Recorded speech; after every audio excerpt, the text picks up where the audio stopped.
Parfait. Alors, je vais vous dire une chose qui va vous étonner, sans doute. Le 10 mars 2023 restera une date historique pour le Moyen-Orient, et pas seulement pour le Moyen-Orient. Pas seulement parce que l'Iran et l'Arabie saoudite ont annoncé qu'ils allaient, et ils l'ont fait depuis, normaliser leurs relations, qui étaient rompues quand même depuis 7 années.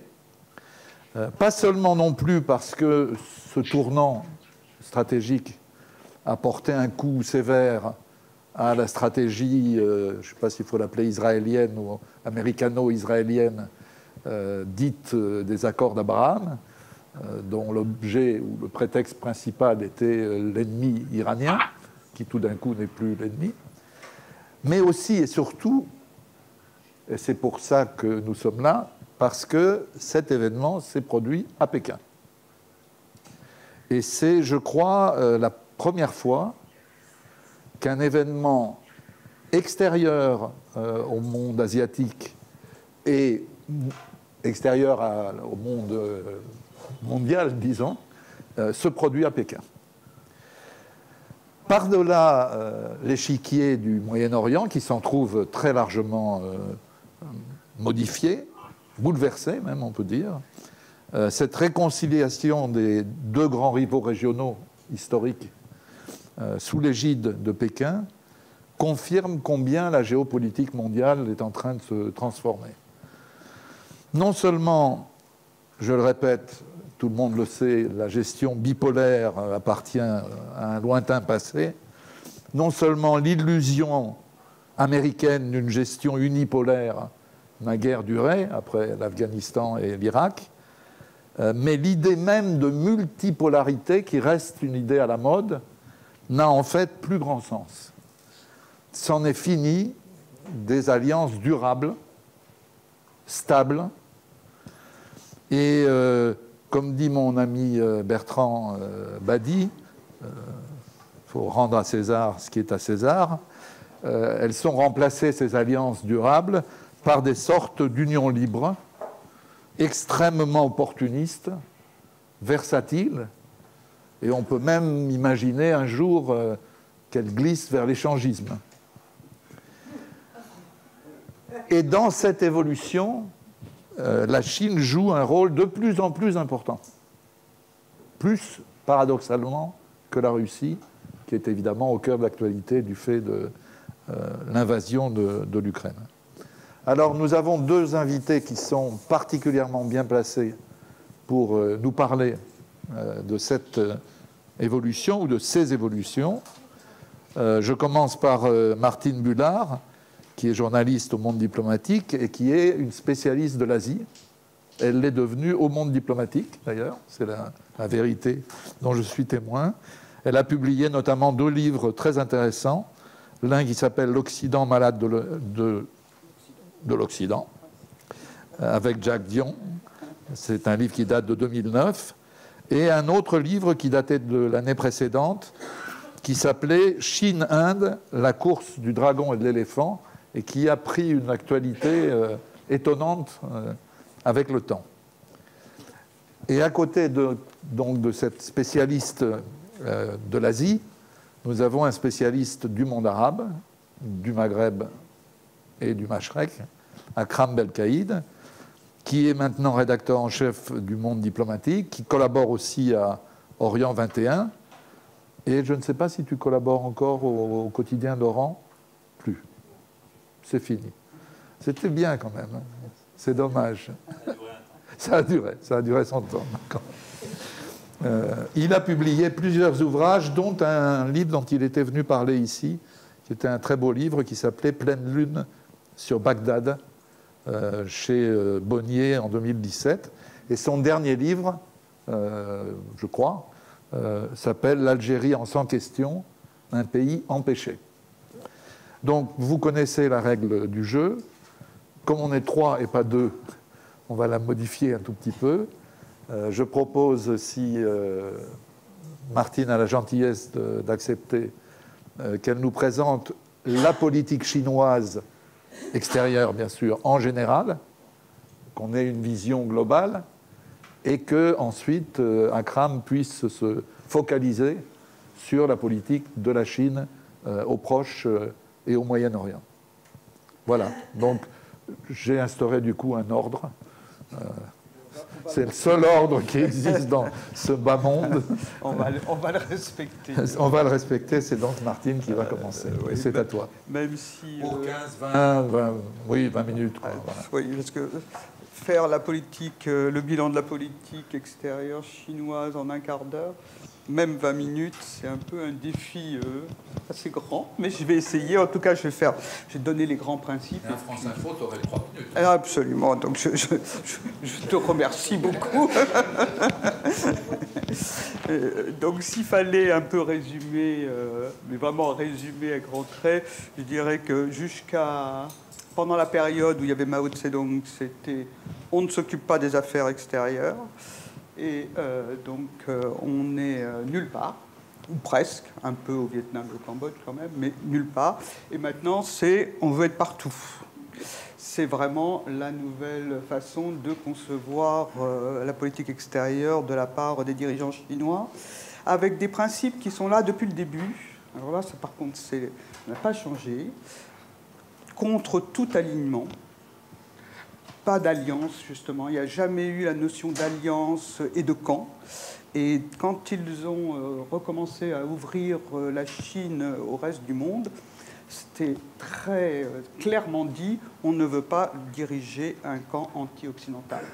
Et pour cause, parce que je le tiendrai tout à l'heure, ils avaient des liens privilégiés avec les États-Unis.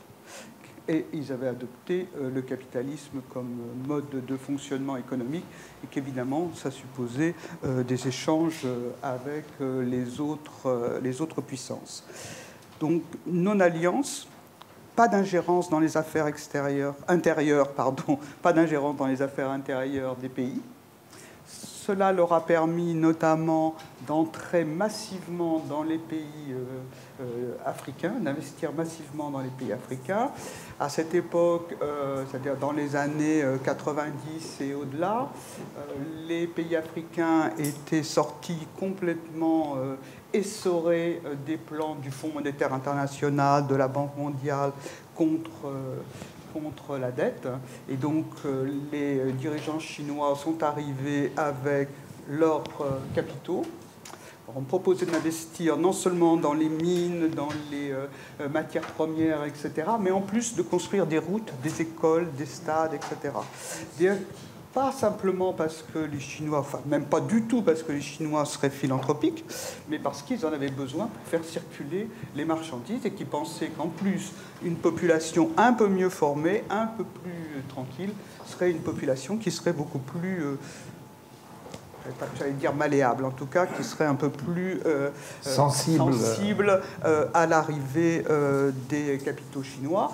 Et du point de vue des dirigeants en place, jamais l'intervention dans la politique intérieure chinoise. Le troisième principe, c'était la non-confrontation avec autrui. On essaie de ne pas de désamorcer tout conflit possible. Je reviendrai tout à l'heure sur le communiqué qu'ils ont publié avec les Russes, parce que c'est très clairement dit. Et enfin, pas de changement de frontières. Les Chinois, ils sont d'autant plus sensibles qu'ils ont deux problèmes à leurs frontières. Le Tibet, qui est naturellement disputé et en tout cas qui aspire à une certaine autonomie. Et puis le Xinjiang, vous savez, c'est à l'ouest complètement de la Chine. C'est une population turcophone, les Ouïghours, dont une partie, vraiment une petite partie, mais une partie aspirait à l'indépendance. Donc évidemment, ils sont tout ce qui touche de près ou de loin aux frontières. Ils sont vraiment, ça les fait monter au plafond, et donc ils sont très stricts sur cette question-là, pour eux-mêmes et pour les autres. Donc ça, ce sont les grands principes. Et ce qui a guidé longtemps, à partir des années 80, c'est-à-dire à partir de l'ouverture, la politique chinoise, c'est la recherche de matières premières, puis la recherche de débouchés pour leur propre production, et enfin l'influence, gagner en influence. Et ils ont commencé par le maillon faible, qui était l'Afrique. Quand je dis le maillon faible, c'était celui qui contestait le plus l'Occident. Il y a aussi de la recherche de terre. Il y a aussi la recherche de terre. Mais la recherche de terre, elle est plus tous azimuts Oui. que réellement dans tel et tel pays, même si ça joue beaucoup. Mais on a beaucoup attribué à la Chine, beaucoup plus qu'elle n'en a fait sur la recherche de terre. Mais par exemple, dans les ex-républiques d'Asie centrale, enfin de l'Union soviétique d'Asie centrale, là, ils ont effectivement acheté beaucoup de terre. Ça a amené, disons, 3 phases. Je vais aller... Vas-y, vas-y. Il y a 3, tu m'as tellement traumatisé. Non, surtout pas. Donc, je dirais, il y a eu 3 phases dans la politique chinoise. La première phase, qui a été une phase, en gros, des années 80 à 2008, qui a été une phase très, très discrète, avec celui qui était le père des réformes, celui qui a été à l'origine de l'ouverture de la Chine, Deng Xiaoping, qui disait « il faut cacher ses talents et attendre son heure ». Et donc, effectivement, ils ont investi sans que ce soit très spectaculaire en Afrique. Et puis, quand ils ont été prêts, ils ont fait le premier grand sommet africain aux alentours des années 2000. Tout le monde a été surpris de voir que 90% des chefs d'État africains sont allés au sommet sino-africain à Pékin. Et tout le monde était tombé des nues, et notamment dans la région, le Japon, qui avait depuis longtemps des relations avec les pays africains, qui avait porté énormément d'aide au développement dans les pays africains, et qui tout d'un coup se trouvait complètement marginalisé par la politique chinoise. Il y a aussi, ils ont mené aussi à cette époque, toujours assez, de façon assez peu visible mais réelle, une opération séduction de ses voisins asiatiques. En 97-98, il y a eu la fameuse crise asiatique qui s'est traduite par d'énormes difficultés pour tous les voisins, Singapour, Malaisie, Japon un peu, mais enfin non, Japon. Et la Chine les a considérablement aidés, à la fois en accueillant les investissements, à la fois en donnant quelquefois des aides très concrètes, et en tout cas en ne jouant pas la carte de la Chine contre les autres pays asiatiques. Ils ont même fait un premier séminaire commun sur la monnaie, avec l'idée de mettre ensemble des moyens financiers pour faire face aux fuites de capitaux en cas de grande crise comme en 97-98. Là aussi, en Asie, c'était la première fois. Le Japon, d'ailleurs, avait bien senti qu'il y avait quelque chose qui était en train de se jouer dans cette affaire et avait proposé qu'il y ait une monnaie asiatique en dehors du dollar. Le Japon, naturellement, qui était très dépendant à cette époque, comme toujours d'ailleurs, des États-Unis, a repris ses billes et puis a abandonné cette idée, mais c'était à la suite de cette époque. Et enfin, il a commencé à se mettre en place, d'une part, à intervenir dans les organisations des Nations Unies, très très faiblement, mais quand même, ils ont commencé à participer aux opérations des casques bleus, d'opérations de maintien de la paix, alors qu'avant, jusqu'aux années 98, ils avaient 97, 98, jamais ils étaient intervenus. Et puis, ils ont mis en place des organisations multilatérales. L'autre caractéristique de la politique étrangère chinoise, c'est d'avoir, des relations bilatérales avec les voisins et avec les autres. L'avantage du bilatéral, sauf avec les pays occidentaux, c'est que la Chine est plus puissante que les autres, donc elle peut quand même imposer ses vues. Et la deuxième chose, c'est qu'elle met en place des organisations multilatérales, dès le début. Dès 2001, elle a mis en place ce qu'on a appelé l'organisation de Shanghai, avec la Russie, avec l'idée de réunir la Russie, la Chine, et les pays, les ex-républiques de l'Union soviétique et l'Asie centrale. L'idée était à cette époque-là de à la fois développer les investissements et d'avoir un système de sécurité. Viendront se joindre un peu plus tard l'Inde et le Pakistan, ce qui donne des réunions avec cette organisation de Shanghai, assez baroque, si je puis dire, je ne sais pas si on peut dire baroque, mais se retrouvent des gens qui, par ailleurs, ne se parlent plus, comme l'Inde et le Pakistan, qui sont en querelle sur le Cachemire. Et l'Iran s'en est rapproché. Voilà, et l'Iran fait partie prenante de l'organisation de Shanghai. C'est l'une des organisations, et ça caractérise, les Chinois insistent beaucoup sur l'organisation de Shanghai, ils ont réuni à Samarcande au mois de septembre cette organisation, ils insistent beaucoup en disant, voilà c'est l'exemple de ce qu'on veut faire. On peut avoir des désaccords, on peut être même assez tendu, c'est le cas donc entre l'Inde et le Pakistan, mais on peut faire avancer des objectifs communs. Et c'est effectivement une forme assez neuve quand même de conception des relations internationales. Donc ça, c'était vraiment la période jusqu'en 2008. Et puis en 2008, il y a eu, comme vous savez, la grande crise. Ils se sont aperçus que les Américains qui leur donnaient des leçons de bonne conduite économique et autres, c'était un peu plus compliqué que ça. Eux-mêmes, la Chine s'est bien sortie dans un premier temps de toute cette période. Elle a continué à se développer, elle a continué à exporter, elle n'a pas eu de grosses difficultés. Il y a eu une sorte d'hubris qui s'est emparé des dirigeants chinois et qui ont amené à une affirmation de plus en plus forte. Certains disent assertive, en anglais, d'autres disent agressive, en tout cas quelquefois assertive, quelquefois agressive. Mais ce qui est vrai, c'est que ça a amené un changement quand même assez fort dans les relations internationales. C'est là qu'on a vu se mettre en place ce qu'on a appelé la diplomatie des guerriers, des loups guerriers. Je ne sais pas si vous avez entendu parler. C'est l'idée d'avoir des diplomates très agressifs. Le diplomate actuel, Liu Xiaoshi, qui est là en France, l'ambassadeur de Chine en France, est un modèle, c'est-à-dire il intervient sur tout, il n'a aucun doute sur rien. Il a été convoqué plusieurs fois par le gouvernement français parce qu'il a insulté un chercheur français.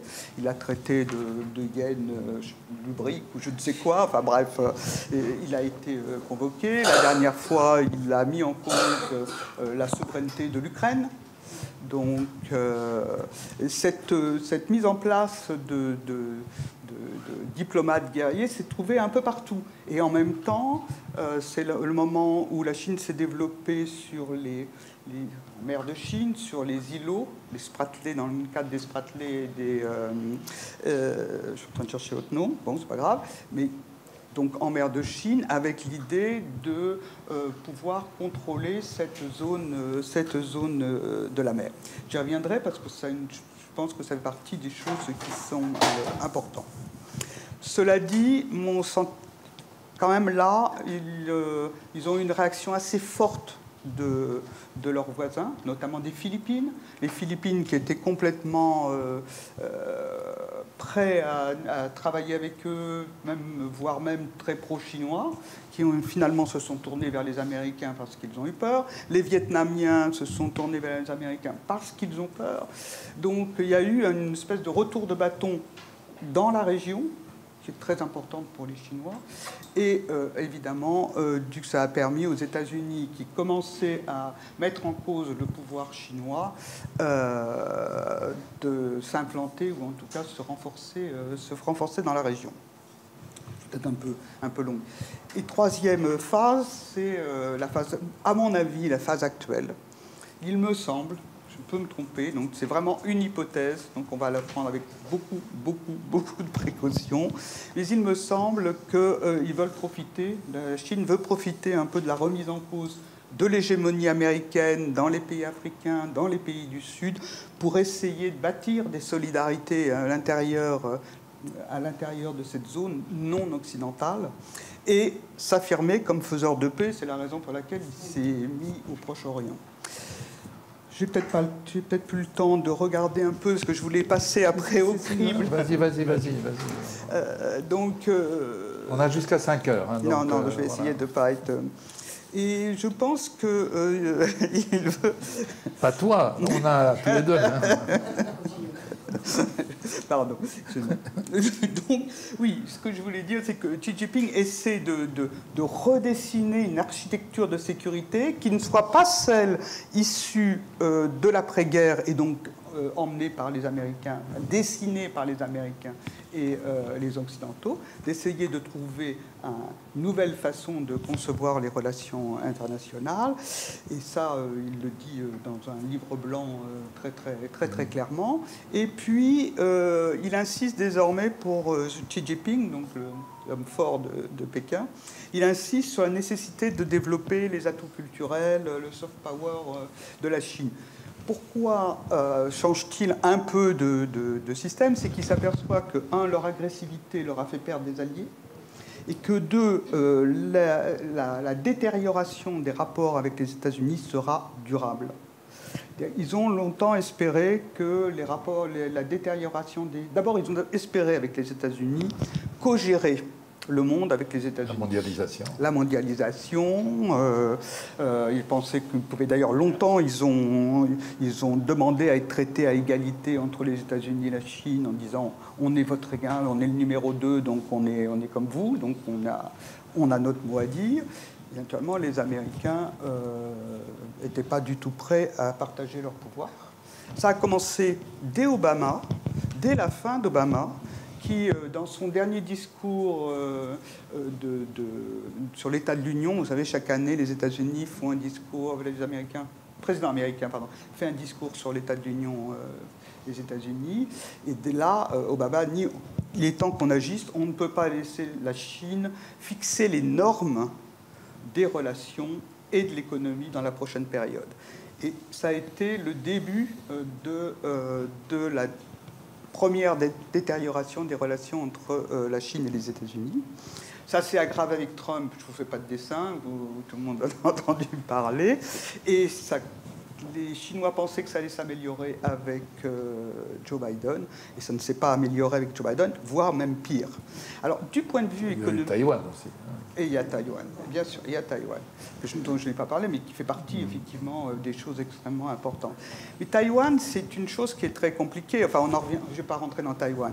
Mais Taïwan, c'est à la fois les Chinois, la direction de Pékin, qui s'est complètement raidie avec l'arrivée d'une dirigeante élue au suffrage universel indépendantiste, mais elle était restée très prudente.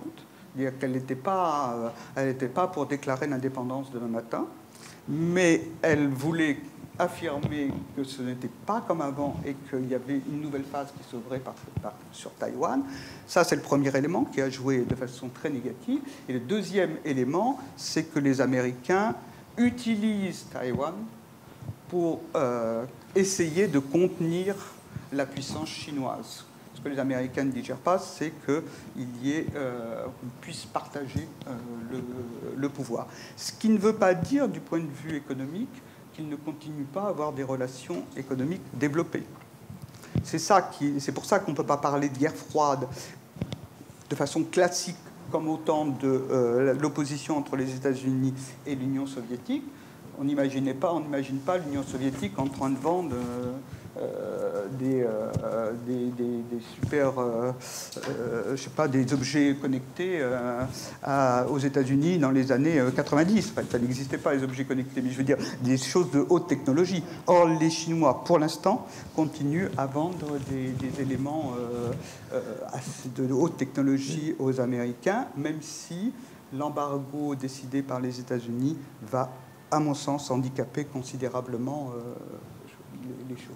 L'autre élément du point de vue avec les États-Unis, c'est une question géopolitique, c'est que les États-Unis essaient de mettre en place des coalitions indo-pacifiques contre la Chine, avec d'une part le Japon, d'autre part l'Inde, et enfin la Nouvelle-Zélande et l'Australie. Simplement, c'est plus compliqué encore que ça, puisque l'Inde, comme vous le savez peut-être, est avec les États-Unis dans le cadre indo-pacifique, mais a refusé d'appliquer les sanctions réclamées par les États-Unis dans le cadre de l'Ukraine. Donc on est dans une région qui, du point de vue géopolitique, bouge beaucoup, et à mon avis, C'est la raison pour laquelle les Chinois, qui commencent à se dire qu'il faudrait changer de braquet et changer d'orientation, ont décidé de faire un petit virage, enfin je crois en tout cas, de faire un virage pour essayer de les ramener. Je vais juste dire sur la Russie, et après j'ai fini vraiment, je vais juste dire sur la Russie, qui est l'autre dimension. On a beaucoup dit que les Chinois et les Russes étaient main dans la main. Les Chinois et les Russes ne sont pas main dans la main. D'abord, ils ne se sont jamais beaucoup aimés. Ils se sont fait la guerre quand même en 62. Donc, ça a été en 69, 69. Oui, voilà. Ils ont réglé leurs problèmes de frontières. Mais enfin, quand même, ils ne se sont jamais beaucoup aimés. C'est le moins qu'on puisse dire. Et puis, mais cela dit, c'est vrai qu'ils se sont rapprochés. Il y a eu la fameuse rencontre entre Poutine et Xi Jinping, juste au moment des JO d'hiver, et qui était juste avant l'intervention américaine. Ils ont fait donc un communiqué absolument fantastique sur l'amitié éternelle entre la Chine et la Russie. Cela dit, dans la phrase quand même, ils ajoutaient, ce renforcement de la coopération stratégique bilatérale ne peut être dirigé contre un pays tiers. 15 jours plus tard, la Russie envahissait l'Ukraine. À mon sens, c'était pas escompté Xi Jinping, je pense. Et je pense même que ça a beaucoup handicapé sa façon de concevoir la nouvelle architecture de sécurité et que ça l'a beaucoup handicapé. Et cela dit, il ne peut pas laisser tomber la Russie. Pourquoi ne peut-il pas laisser tomber la Russie? C'est que c'est le seul partenaire militaire qu'il peut avoir.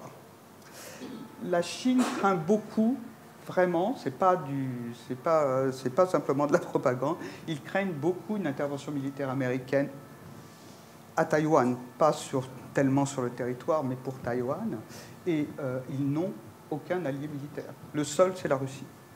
Donc, ils ne veulent pas aider la Russie, mais ils ne peuvent pas laisser la Russie complètement s'effondrer en cas de... s'effondrer avec la guerre, quoi. Mais la Corée du Nord, c'est un allié? Alors, la Corée du Nord, c'est pas un ennemi, mais c'est pas un ami. Pourquoi c'est pas un ennemi? Au sens où les Chinois craignent beaucoup, ils ont une frontière commune avec la Corée du Nord, ils craignent beaucoup, si la Corée du Nord s'effondre, ils craignent beaucoup l'arrivée des troupes américaines à ces frontières. Il faut quand même savoir, parce qu'on dit toujours le budget militaire des Chinois augmente de façon inconsidérée. Effectivement, depuis 20 ans, il grimpe. Depuis 20 ans, il grimpe, mais enfin, il reste très en dessous du budget militaire américain. C'est 1,7% du produit intérieur brut des richesses créées consacrées à l'armement. Pour les États-Unis, c'est 3,7%. Et surtout, il y a des bases américaines. C'est-à-dire que les bases américaines, une partie des bases américaines se concentre en Corée du Sud. Je crois qu'il y a 18 000 soldats. Au Japon, 20 000 soldats. Et donc, ils ont... Taïwan, il n'y a pas de troupes proprement dites, mais il y a des systèmes de surveillance. Donc, ils craignent beaucoup, si la Corée s'effondre, la Corée du Nord s'effondre, ils craignent beaucoup l'arrivée des troupes américaines. Et les Coréens du Nord n'aiment pas beaucoup les Chinois. J'ai eu la chance de pouvoir faire un voyage en Corée du Nord. Et donc il y a un énorme musée à la gloire de la bataille entre la Corée du Nord et la Corée du Sud, le fait que la Corée du Nord a pu préserver son territoire. Ils ont gagné grâce à l'apport des Chinois, enfin des troupes chinoises, mais ça fait l'objet d'une salle sur 25. Le reste, c'est passé sous silence. Donc, et ça, c'est le premier aspect. L'autre aspect, je pense qu'ils sont très embêtés par la prolifération nucléaire. Ils ont essayé d'empêcher la production de nucléaire en Corée du Nord, mais ils n'ont jamais réussi, et les Coréens n'écoutent personne. Peut-être une question pour faire le lien entre vos deux interventions. Oui, on peut dire quand même que cette politique chinoise a atteint une telle ampleur qu'elle est devenue obsessionnelle pour les dirigeants américains. Et je donne un exemple qui m'a beaucoup frappé. Alors, il va dans ton champ, si j'ose dire. Comme vous le savez, les États-Unis avaient quitté l'UNESCO pour soutenir les Israéliens, alors que l'UNESCO venait de reconnaître de plein droit l'État de Palestine. Or, ils viennent d'y revenir en payant leurs dettes sur les années où ils n'étaient pas là. Et quand on a demandé au porte-parole américain qui est venu expliquer, il a dit en clair, c'était une route libre pour la Chine. Donc c'est quand même extraordinaire qu'une affaire d'UNESCO, qui n'est quand même pas une affaire centrale mondiale, elle se décide en fonction de la politique chinoise telle que les Américains la vivent. Je pense que la qualité des Chinois, enfin la qualité... oui, enfin, ce qu'ils font, c'est qu'ils se mettent toujours dans les trous. Mais c'est-à-dire qu'ils ont une... D'abord, ils ont le temps. C'est une politique, enfin, on le disait sur le Proche-Orient, mais c'est une politique sur le long terme. Ils sont capables d'investir longtemps à l'avance. Alors, ils peuvent se tromper, hein, ça leur arrive. Ça leur est arrivé en Ukraine, ils avaient beaucoup investi en Ukraine, alors au sens propre du terme. Et puis, ils avaient même des relations assez étroites avec l'Ukraine, et ça s'est bloqué après leur rapprochement de la Russie. Mais, un, ils ont le long terme, et deux, ils savent... quand je disais se mettre dans les trous, ils utilisent la faiblesse de l'adversaire. C'est niche, quoi. Voilà. Ils utilisent les faiblesses. Je pense qu'au Proche-Orient, c'était le moment où effectivement, l'Arabie Saoudite avait besoin d'aller à l'extérieur. En Afrique, c'était le moment où ils étaient lessivés par les plans FMI et les costumes cravates qui venaient dire aux dirigeants africains ce qu'il fallait faire. En Asie, c'est au moment de 97-80. Voilà.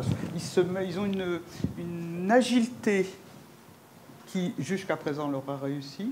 Pas sûr que ça continue, mais ils ont une agilité comme ça et une capacité à investir des terrains au démarrage pour rien, mais qui prennent toute leur valeur à un moment donné. Pardon. Si tu partages l'analyse globale de Martine, comment tu la vois se mettre en œuvre, cette politique au Proche-Orient, notamment dans la dernière période, pour être clair? Oui.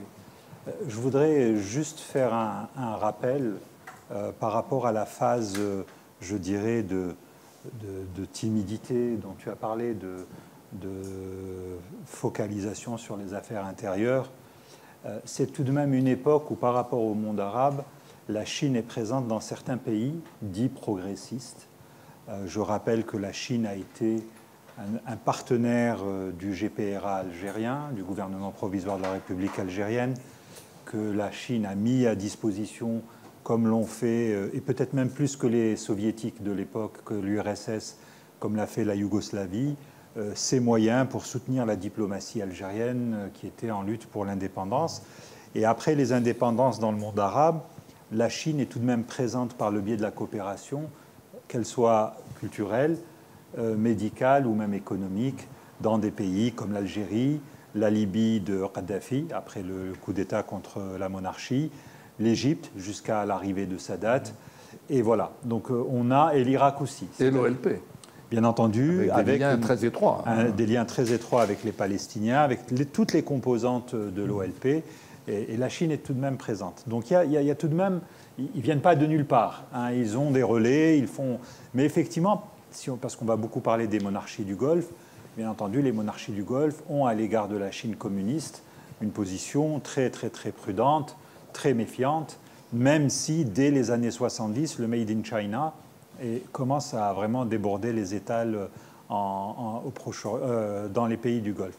L'un des points aussi importants, c'est que pour la diplomatie chinoise, qui a pendant... Tu as raison de dire que c'est une approche dans le temps long, il y a toute une stratégie que la Chine met en place au milieu des années 50 et qui se décline jusqu'à la fin des années 60, début des années 70, qui est celle de la reconnaissance au sein de l'ONU. C'est-à-dire, rappelons tout de même qu'il y a eu une époque où la Chine n'était pas reconnue au sein des Nations Unies et que la Chine de l'époque, c'était Taïwan. Et qu'il y a eu toute une action diplomatique chinoise pour compter les voix. Et ça a été très très lent, avec des tournées de Chou Enlai, notamment en Afrique et dans le monde arabe, des tournées absolument... Quand on revoit les documents de l'époque, c'est déjà à l'époque, méfions-nous de la Chine.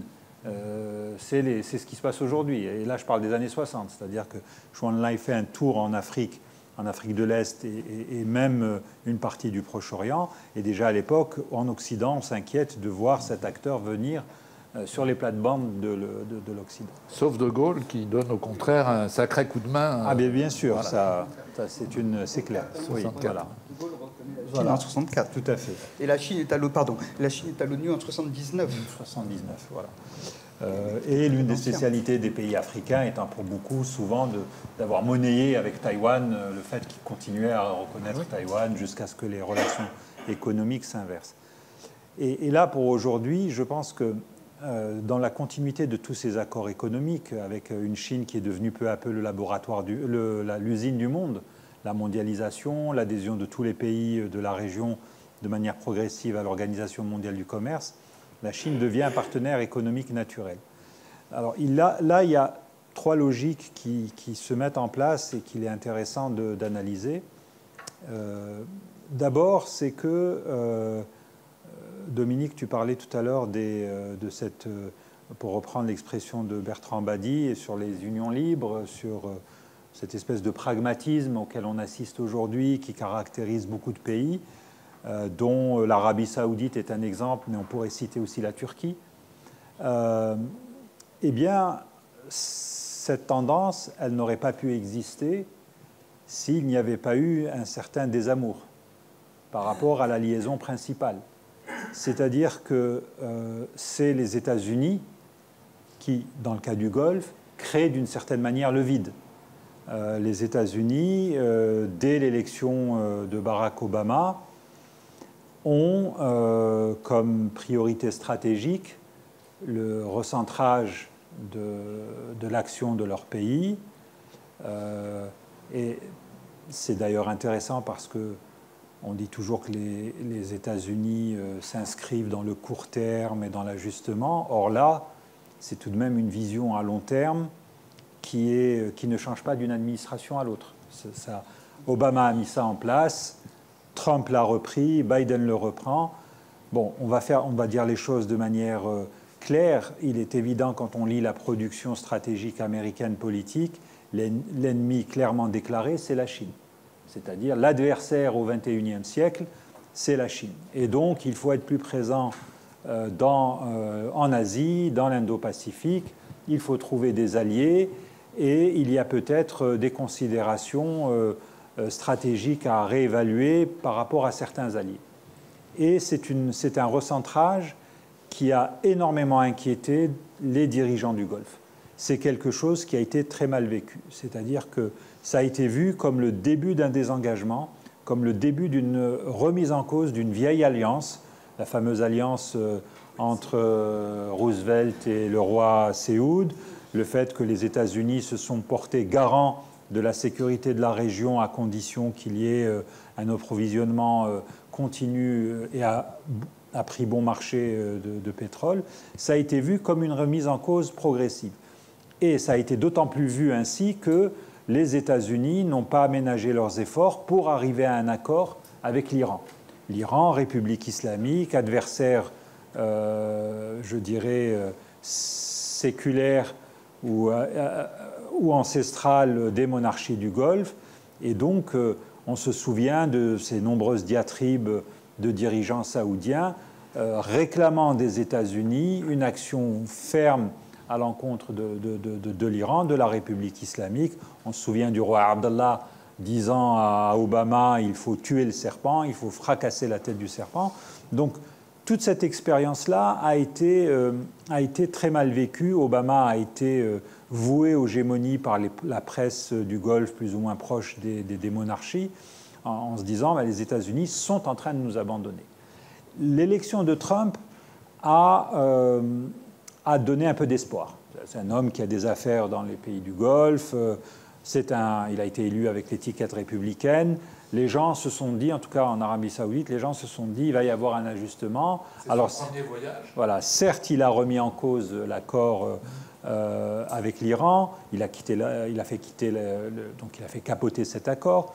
Certes, il a aussi fait plusieurs déclarations assez incendiaires à l'égard de l'Iran, mais lorsqu'il y a eu une épreuve concrète, à savoir une attaque assez massive de la part des rebelles yéménites contre les installations pétrolières saoudiennes, le message de Washington, ça a été de dire débrouillez-vous. Voilà, bon, ils ont condamné, ils ont mis en garde, etc. Mais ça a été tout de même un moment pour les Saoudiens où les Saoudiens se sont dit il y a quelque chose qui est en train de se passer et on ne peut plus ne dépendre que des États-Unis. C'est-à-dire l'époque où, quand Saddam Hussein envahissait le Koweït et où les États-Unis, en 3 jours, mettaient en place une coalition militaire et empêchaient une hypothétique invasion de l'Arabie saoudite par l'Irak, elle semble terminée. À cela s'ajoute un autre point, et j'insiste beaucoup sur l'Arabie saoudite parce que c'est tout de même le pays qui donne le là dans la région, c'est la situation intérieure de l'Arabie saoudite. C'est-à-dire que on a eu des périodes de changement epsilonien, c'est-à-dire à la marge, avec des dirigeants âgés, malades, avec des incertitudes quant à leur succession. Il se trouve que depuis les années 2010, depuis 2013-2014, la donne a complètement changé avec l'arrivée au milieu de la scène d'un prince de la nouvelle génération, Mohammed Ben Salman, qui est le fils du roi, qui a eu une carrière fulgurante au sein même de l'appareil monarchique et étatique, puisque je rappelle qu'il n'est pas simplement prince héritier, il est Premier ministre. Alors qu'en règle générale, c'est le roi qui est Premier ministre de fait, de facto. Et on arrive avec cet homme qui a 1001 ambitions, qui est celle de créer, alors pardon de le dire de manière aussi directe, mais de créer une nation, d'affirmer l'existence d'une nation saoudienne, et donc ça passe par plusieurs projets, plus ou moins réfléchis, plus ou moins réussis, notamment le déclenchement, sans l'aval des États-Unis, d'une guerre au Yémen, avec une pléthore de projets économiques, avec une position de plus en plus affirmée sur le plan régional, et donc avec cette prise en compte du fait que s'il veut être un dirigeant écouté et respecté, il a intérêt à jouer la carte de l'ouverture et non pas de la vassalisation, comme le furent les précédents monarques, enfin pas tous, certains l'ont payé de leur vie, je pense notamment au roi Faisal dans les années 70, mais en tous les cas, MBS est clairement dans la position de « je suis le futur roi d'Arabie saoudite, je préside au destin de cette monarchie et il est hors de question pour moi de considérer que l'Occident, et notamment les États-Unis, sont mon maître ». Et donc, partant de là, il bâtit pour chaque dossier des alliances de circonstances. Il est avec la Russie à un moment où il y a une bisbille sur le marché pétrolier. Il arrive avec cette OPEP+, donc l'organisation des pays exportateurs de pétrole qui s'allient avec d'autres producteurs qui ne sont pas membres du cartel et qui aujourd'hui, d'une certaine manière, font un peu la pluie et le beau temps sur le marché pétrolier. Mais c'est une alliance de circonstances, puisque aujourd'hui, cette alliance aujourd'hui avec la Russie il y a des ratés, puisque l'Arabie saoudite voit avec inquiétude les prix du baril baisser. On n'est plus dans la situation des $110 le baril après l'invasion de l'Ukraine. On va vers les $70. La différence est immense. Et donc, la Russie, qui a un besoin d'argent, aimerait produire plus pour compenser ses pertes par ailleurs. L'Arabie saoudite veut produire moins. Et donc, il y a une tension, mais ça prouve à quel point ces alliances peuvent être, je dirais, circonstancielle. Mais cette affirmation, cette volonté d'affirmation, elle peut aussi l'amener à des énormes erreurs, comme l'embargo sur le Qatar. Ah, complètement. C'est-à-dire on n'est pas dans une politique sans faille. Hein. C'est pour ça que je disais qu'il y a des initiatives plus ou moins réfléchies. C'est ça. Et que si on dresse un peu le bilan de ce que MBS a fait depuis 2015, grosso modo, la liste du débit est importante. Même si toutes les chancelleries, tous les milieux d'affaires, on sent bien aujourd'hui que pour résumer ça d'une expression lapidaire, l'Arabie saoudite, c'est là où il y a de l'argent à se faire, donc tout le monde est plus ou moins indulgent. On pardonne tout à ce prince, on lui pardonne même l'assassinat d'un journaliste dans un consulat à Istanbul.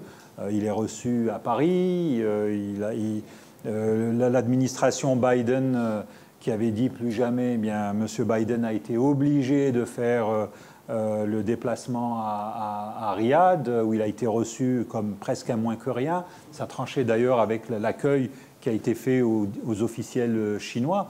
Donc, tout ça pour dire que pour la Chine, effectivement, c'est une grosse opportunité, pas simplement dans le contexte économique, parce que je vais finir avec ça, mais parce qu'il y a l'arrière-plan de l'affrontement stratégique structurant qui va faire le XXIe siècle, qui est cette rivalité entre ces deux grandes puissances que sont la Chine et les États-Unis. Ce qui se passe aujourd'hui en Ukraine est malheureux, c'est terrible, mais c'est presque une péripétie, c'est presque une guerre, je dirais, de secondaire par rapport à ce qui se prépare. Alors je ne parle pas de conflit, mais en tout cas d'affrontements à tous les niveaux. Martine a eu raison de rappeler la question des normes, parce que c'est ça qui va conditionner la manière dont vont se faire les échanges, mais aussi l'accaparement des terres rares, de tous les matériaux qui vont faire le développement de l'intelligence artificielle. L'intelligence artificielle, c'est des semi-conducteurs, donc d'où cette espèce d'étranglement de la Chine actuellement en termes d'approvisionnement de semi-conducteurs de nouvelle génération. Le semi-conducteur du XXIe siècle, c'est presque le pétrole du XXe siècle. Et donc, ça donne à la Chine une vraie opportunité d'être un acteur qui compte, qui n'est pas simplement rassuré par le fait que de bonnes relations avec l'Arabie saoudite signifient une sécurité sur le court, moyen et long terme en termes d'approvisionnement, rappelons-le, parce que la Chine a besoin d'hydrocarbures et qu'on le veuille ou non, la station d'essence du monde, ça reste la péninsule arabique. On a beau parler de gaz de schiste aux États-Unis, de pétrole de schiste, il n'en demeure pas moins que ce qu'il y a dans le sous-sol, et notamment de l'Arabie saoudite, c'est tout de même plusieurs milliards de barils de réserve, c'est-à-dire que c'est le combustible du développement, même si les discours sur la transition énergétique, qu'on y croit ou pas, laissent entendre que le pétrole pourrait décliner. En tout cas, pour le moment, c'est avec du kérosène qu'on vole, c'est avec du pétrole, de l'essence sans plomb ou du diesel, du gazoil qu'on roule, et que les projections, y compris des compagnies pétrolières, continuent de considérer que le pétrole et le gaz naturel demeurent des matières premières fondamentales dont il faut se garantir l'accès. Donc la Chine n'est pas simplement dans cette démarche-là de sécurisation, elle est aussi dans la recherche d'alliés potentiels demain au sein des Nations Unies, au sein, je dirais, de contournement de tel ou tel embargo, de développement de son commerce. Si demain le marché américain lui est fermé, eh bien, les pays du Golfe, c'est un marché, l'Afrique du Nord, c'est un marché. Et donc on a cette volonté absolument réelle d'exister. Et à cela, eh bien, vous avez les contingences d'une grande puissance qui se découvre aussi. L'aspect culturel, bien, voilà, il n'y a qu'à voir le nombre d'instituts Confucius qui sont en train d'ouvrir dans le monde, notamment en Afrique, notamment au Proche-Orient, puisque les échanges passent par la langue. La Chine octroie des bourses à des étudiants, y compris de la péninsule arabique, des Saoudiens, des gens du Qatar, des gens des Émirats, des gens du Koweït, pour qu'ils étudient, pour qu'ils fassent des études poussées, notamment dans le monde du business, des sciences économiques, mais aussi de la technologie. Donc là aussi, il y a un maillage. Et il n'y a pas simplement la rivalité avec les États-Unis, il y a la rivalité avec un autre acteur dont Martine a aussi parlé, qui est l'Inde. Parce que, ça aussi c'est une donnée qu'on oublie souvent, la péninsule arabique, c'est aussi considéré par New Delhi comme étant une arrière-cour stratégique. Ne serait-ce que parce que vous avez une population originaire du sous-continent indien qui travaille là-bas, qui renvoie de l'argent au pays.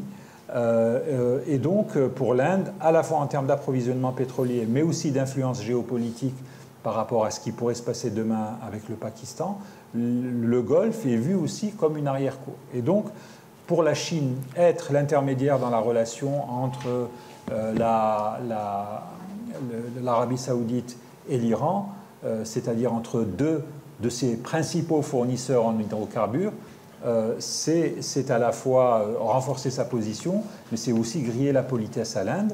Et puis, il y a, sur la question palestinienne, le fait de recevoir Mahmoud Abbas, comme jadis fut reçu Yasser Arafat, ça ne mange pas de pain, ça permet de communiquer là-dessus, c'est bien ressenti dans le monde arabe, à un moment où il faut dire que rares sont les pays occidentaux qui osent dire la moindre chose favorable aux Palestiniens, malgré ce qui se passe.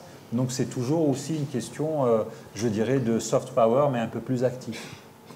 Est-ce que je peux, on va continuer ensuite, oui, mais t'interrompre juste sur une question qui, comme chacun sait, m'intéresse, c'est les rapports entre la Chine et Israël.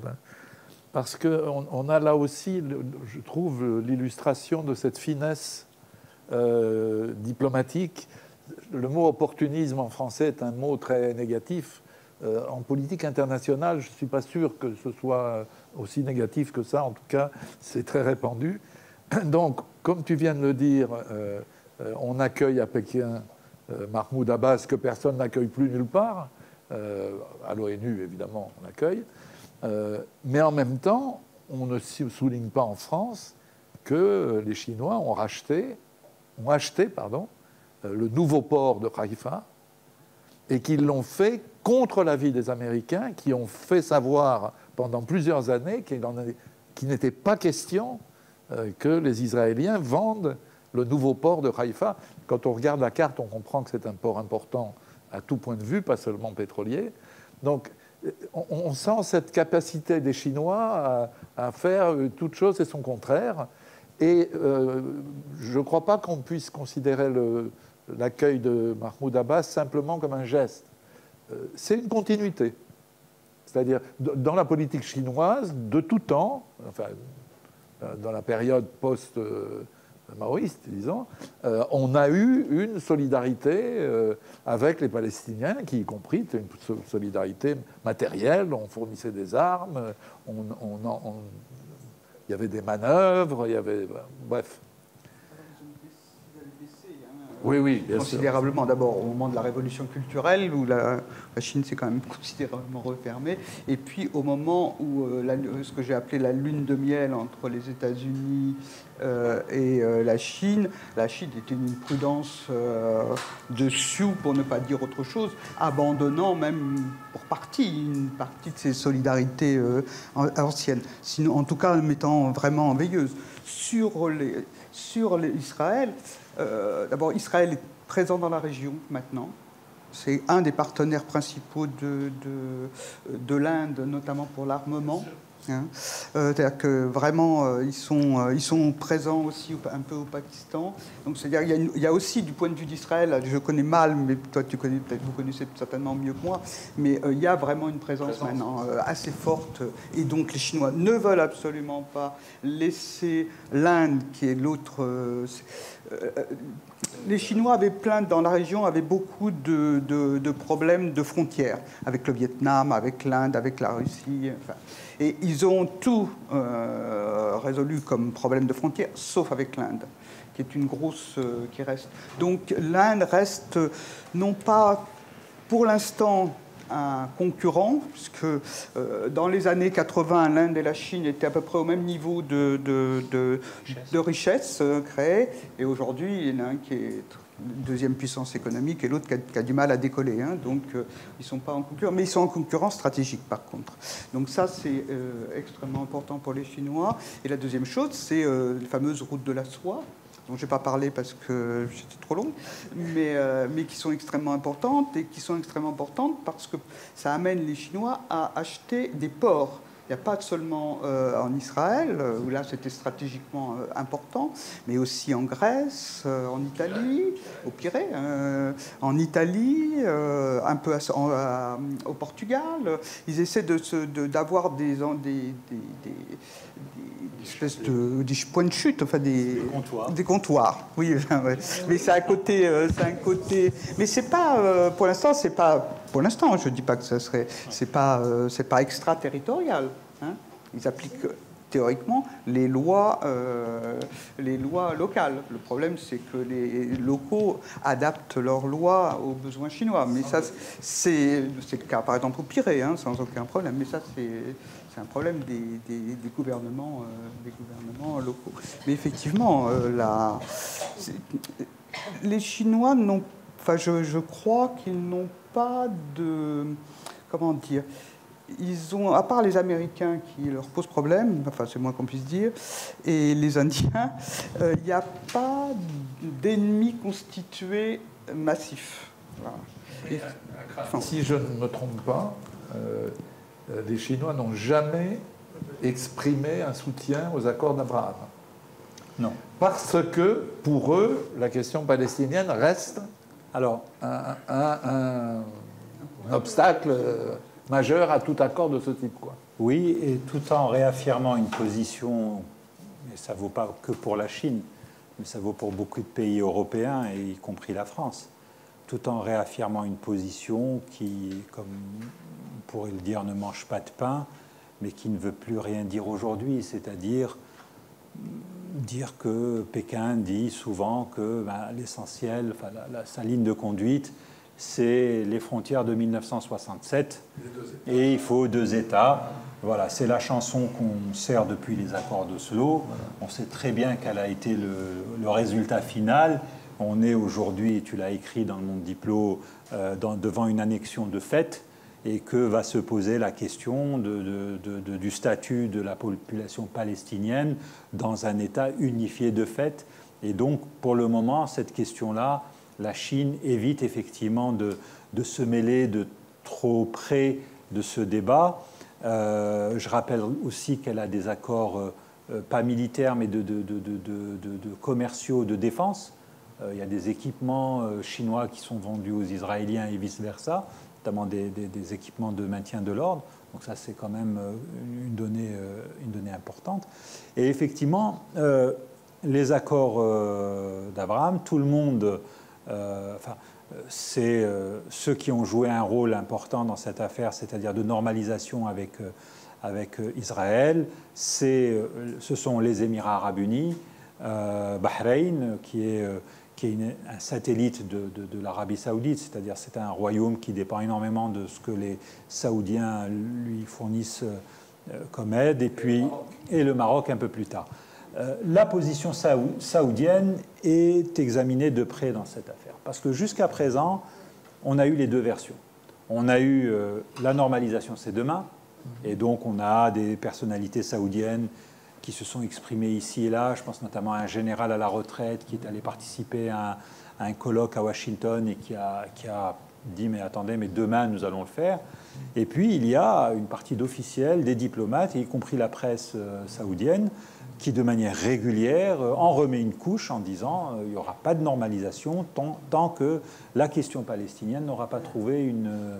Il faut dire qu'on peut bénir, si j'ose dire, Itamar Ben-Gvir et Bezalel Smotrich, parce que leurs provocations successives ont obligé le ministre des Affaires étrangères saoudien à dire « nous ne signerons pas tant qu'il n'y aura pas une solution pour les Palestiniens ». Oui. Ce qu'il n'avait pas dit aussi clairement jusque-là. Oui.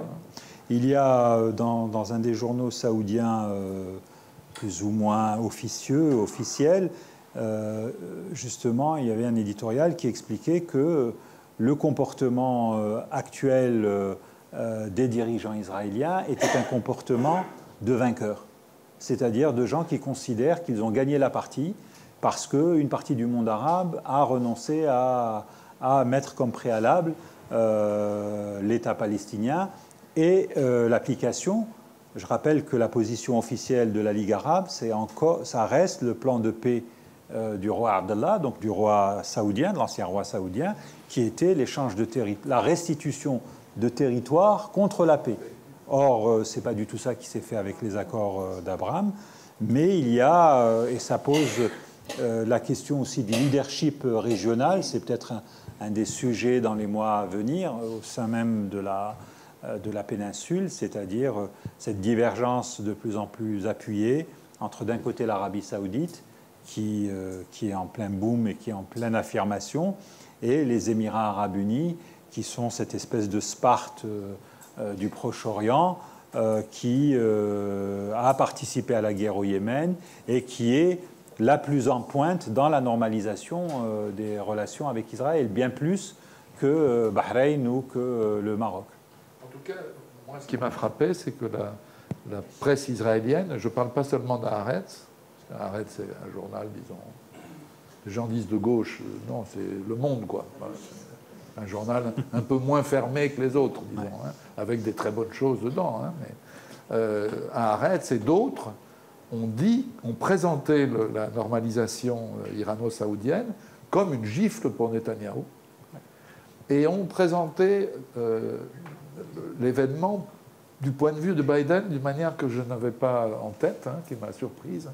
C'est-à-dire à la fois une gifle parce que c'est les Chinois qui l'ont fait, mais quelque chose de très positif parce que ça leur permet de reprendre langue avec les Iraniens et d'aller vers un accord au rabais, mais quand même un accord. Tout ça ne fera pas plaisir à Netanyahou, en tout cas. Apparemment, ça a repris, quoi. Il y a pourparlers entre Biden et... Les Chinois ont joué gros quand même, mais ils ont joué quelque chose d'important pour la suite, quoi. Ce qui est intéressant, c'est qu'il y a un discours qui n'existait pas beaucoup, qu'on n'entendait pas, notamment en Arabie saoudite, qu'on voit émerger. Alors, est-ce que c'est un discours opportuniste? Est-ce que c'est le discours qui est le fait de personnes qui veulent absolument complaire à MBS? Il vaut mieux être copain avec lui que le contraire, hein, quand on est saoudien. Voilà, c'est ce que pense la famille et de tous les opposants, y compris... D'ailleurs, il y a un point qui est important de rappeler, mais je le ferai après. C'est que vous avez des Saoudiens qui expliquent aujourd'hui que, ma foi, si l'Arabie saoudite peut cohabiter avec l'Iran, c'est-à-dire que vous avez deux opposés, vous avez une monarchie absolue et puis vous avez une république islamique où on vote, où les gens ont plus ou moins le choix, et puis vous avez cette opposition... je dirais, religieuse, hein, enfin en tout cas entre sunnites et chiites. Donc pour eux, si un accord peut être trouvé entre Saoudiens et Iraniens, ce serait bien la preuve que demain, les Israéliens pourraient trouver un terrain d'entente, même à minima, avec la République islamique d'Iran. Et ils en veulent pour preuve que des relations ont jadis existé entre les deux pays. On se souvient par exemple que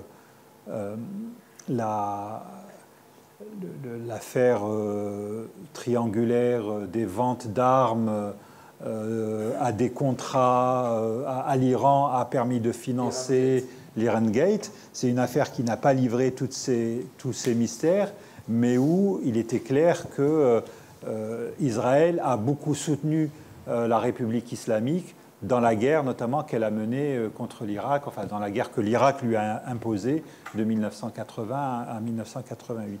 L'autre point, c'est dans toutes ces variables d'ajustement, il y a un truc qu'on oublie souvent, alors c'est très aléatoire, mais la situation actuelle avec l'affirmation d'un Mohammed Ben Salman sûr de lui,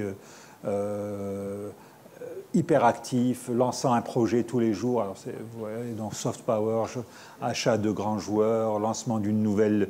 Je rappelle qu'il y a ce projet NEOM de cette ville immense dans le nord du pays, la transformation de Jeddah, le festival du cinéma, enfin bref. Je rappelle que vous avez un festival de cinéma à Jeddah qui attire aujourd'hui la majorité des cinéastes du monde arabe, par exemple. C'est-à-dire qu'ils vont en Arabie Saoudite pour vendre ou financer leurs films. Mais tout ça est encore lié au fait que, je rappelle que MBS n'est que prince héritier. Il est Premier ministre, il n'est que prince héritier. On a, alors, personne ne sait comment va se passer la succession. Il a fait le maximum pour que cette succession se passe bien et à son avantage, mais on a quand même affaire à une famille royale où il y a des milliers de princes, où certains de ces princes ont été plus que maltraités, voilà, battus, mis en résidence surveillée. Je pense notamment aux enfants de Abdallah, que l'héritier désigné, Ben Naïf, l'un des fils du frère, l'un des représentants de la troisième génération, dont on pensait il y a encore 6-7 ans qu'il serait lui le roi d'Arabie Saoudite, a été écarté, mais il n'en demeure pas moins que cet homme reste, je dirais, la référence pour les États-Unis. MBS n'est pas l'homme des Américains. Ils ne l'ont pas vu venir. Ou s'ils l'ont vu venir, ils ont pensé que c'était un ajustement du palais. Que... Bon, bah, ça ouvre toutes les hypothèses possibles pour le moment, au moment de la succession. Et il est clair qu'un changement à la tête du royaume peut générer des changements autres que ceux auxquels on assiste aujourd'hui en termes d'alliance. Et puis il y a eu cette opposition presque publique entre Salman et son fils sur Jérusalem. Et le fils s'est plié. Hein. Il a fait la déclaration inverse de ce qu'il avait fait, où il avait dit qu'en gros, il était prêt à lâcher Jérusalem. C'est aussi des considérations... Pour la génération d'avant, c'est impossible. Et puis, c'est des considérations de politique intérieure. Alors, on a un homme qui a mis, ou qui essaye de mettre... Alors ce terme est anachronique. Enfin, il essaye de mettre le clergé wahhabite au pas. Il déclare clairement qu'il prend de la distance par rapport aux normes imposées par les wahhabites. Bon, ben ça c'est bien, mais c'est aussi un carburant potentiel demain pour une contestation contre lui. Et ça, c'est le père en est conscient. Remettre en cause le statut de Jérusalem, ça peut paraître être du pragmatisme pour un jeune prince qui vient d'arriver sur le terrain politique. Le roi Salman, qui est très fatigué, qui est très effacé aujourd'hui, sait tout de même que sur le plan intérieur, ça peut avoir un impact absolument important. Alors on est toujours à ce moment-là des débats, dans un doute. On a envie de continuer à vous faire parler, parce que ce que vous dites est passionnant. Mais on a aussi des participants qui ont sans doute, peut-être, j'imagine, des questions à poser, que ce soit ici ou en ligne. Hein. Comme vous voyez, il y a plein de gens qui sont inscrits. Donc je propose qu'avec l'aide de Gianni et de ses micros, on puisse passer aux questions. Je rappelle qu'aucune question, toutes les questions sont acceptables, sauf quand elles ne sont pas posées dans le micro. Parce qu'ensuite, quand on voit la vidéo, on ne comprend pas de quoi il s'agit. Voilà. D'accord. Lucie. J'ai trouvé merveilleux, vraiment, votre façon à vous tous d'expliquer la logique derrière ces alliances circonstancielles, si vous voulez. J'ai une question à propos du rôle de la Chine, que je vois maintenant différemment. Je suis américaine, assez critique de ma... Bon, mais non, mais le fait que les Chinois ne s'avancent pas avec une idée messianique ou idéologique, là où ils vont, c'est un autre atout contre les Américains qui n'ont jamais abandonné, entre parenthèses, certaines idées. la question que j'ai, ça porte sur ce rôle de faiseuse de paix par rapport au conflit au Yémen, en Syrie, et peut-être en Palestine, bien sûr, mais c'est plus clair là. C'est pas résolu, mais c'est-à-dire, est-ce que c'est parmi les ambitions que j'ai compris de la Chine actuelle? Merci. On prend une à une, parce que comme vous êtes deux, sinon... Elle n'a aucune vision, elle n'a pas de vision à long terme à transmettre à qui que ce soit. Elle est, c'est le mot qu'on emploie souvent, mais pragmatique. Voilà. Et elle a un seul, quand même, elle a un guide, parce qu'elle n'est pas sans guide. Son guide, c'est les intérêts de la Chine. Quand même, hein, voilà, ça c'est son premier élément. Deuxième élément, c'est qu'effectivement, elle croit à une nouvelle architecture du monde. Ça, je crois que c'est sincère. Qu'elle voit très bien que le monde hiérarchique tel qu'il était jusqu'à présent ne peut plus fonctionner. Elle emploie beaucoup, enfin en tout cas une partie des chercheurs emploient beaucoup le terme de multi-alignement plutôt que multipolaire, ce qui veut dire qu'elle fait des alliances qui sont pas des alliances, sont des alliances à géométrie variable, mais ce ne sont pas des alliances précaires. Elle a sa vision du monde qui est... Par exemple, j'ai parlé de l'organisation de Shanghai. Dans son organisation de Shanghai, c'est quelque chose de pérenne. Elle ne veut pas transformer ça en alliance militaire, hein, mais elle maintient ce développement. Tout ça pour dire que son arrivée Akram l'a redit, elle n'est pas neuve au Proche-Orient, évidemment, mais on a été beaucoup à être surpris par le fait qu'elle préside cet accord. Franchement, vous m'auriez interrogé il y a 6 mois, j'aurais dit, elle ne va pas se mêler de ces affaires-là. Or, en fait, elle était... Pourquoi elle fait-elle? Pour des raisons de pétrole, matières premières, etc. Mais parce qu'elle veut s'instaurer comme faiseuse de paix. Elle veut être reconnue. C'était le titre de votre article dans le monde diplomatique. Hein, ce n'est pas qu'un slogan. Elle veut montrer qu'il y a une autre façon de concevoir les relations internationales.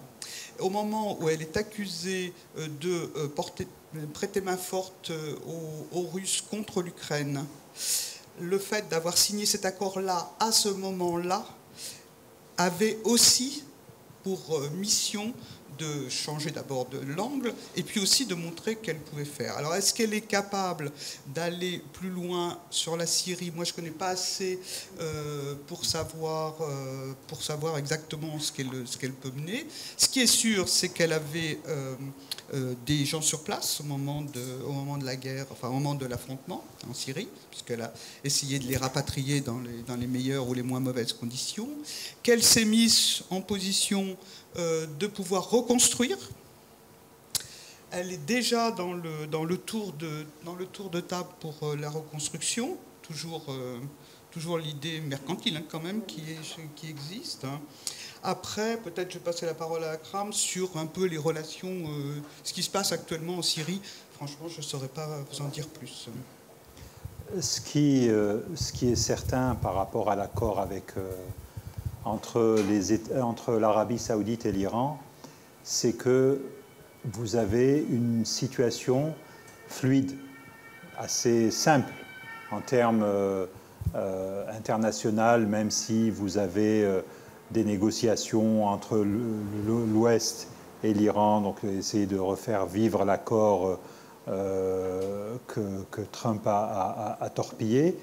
Mais pour la diplomatie chinoise, il y avait deux interlocuteurs. Il y avait les Saoudiens et les Iraniens. Intervenir sur le théâtre syrien, sur le plan diplomatique, bien sûr, c'est parler à une multitude d'acteurs. Il faut parler aux Syriens eux-mêmes, mais il faut parler aussi à ce qui reste de la rébellion. Il faut parler aux Russes, il faut parler aux Turcs, il faut parler aux Américains, qui sont présents, rappelons-le, parce que les Américains ont encore, c'est pas des bases, mais c'est des camps importants dans le nord-est. Et j'allais finir par les Kurdes, ça va de pair avec les Américains, puisque les camps américains sont souvent très proches des positions tenues par les forces des YPG.